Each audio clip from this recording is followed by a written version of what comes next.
ng bayan, maasahan anumang panahon. Magandang araw po sa ating lahat.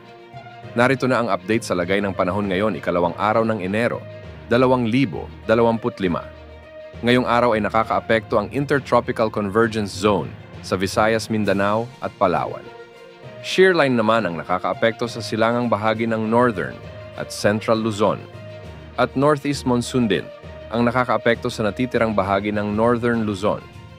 Dahil nga sa Intertropical Convergence Zone, asahan ang maulap na kalangitan na may kalat-kalat na pag-ulan at pagkidlat-pagkulog sa buong Visayas, Mindanao, Romblon, Catanduanes, Albay, Sorsogon at Masbate. Posible ang flash floods o landslide dahil sa katamtaman hanggang sa malakas na pag-ulan. Magiging maulap na kalangitan na may kalat-kalat na mga pag-ulan at ilang mga pagkidlat-pagkulog naman ang mararanasan sa natitirang bahagi ng Bicol Region, Quezon, Marinduque, Aurora, Isabela, Quirino at Cagayan. Kaya may banta pa rin ng flash flood or landslide dahil sa katamtaman hanggang sa kung minsan ay malakas na pag-ulan. Ito ay dulot naman ng shear line.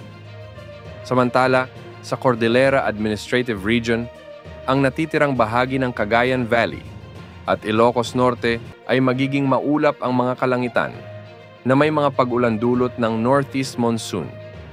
Sa natitirang bahagi ng Ilocos Region ay bahagyang maulap hanggang sa maulap na papawirin na may pulu-pulong mahinang pag-ulan dulot pa rin ng Northeast Monsoon at magiging bahagyang maulap hanggang sa maulap na papawirin na may pulu-pulong mga pag-ulan o pagkidlat-pagkulog Metro Manila at nalalabing bahagi ng Luzon dahil pa rin sa shear line. Posible pa rin ang banta ng pagbaha o pagguho ng lupa. Sa ngayon ay wala namang namamataang LPA o bagyo na posibleng pumasok sa ating bansa sa susunod na 3 hanggang 5 araw. Yan ang update sa lagay ng panahon.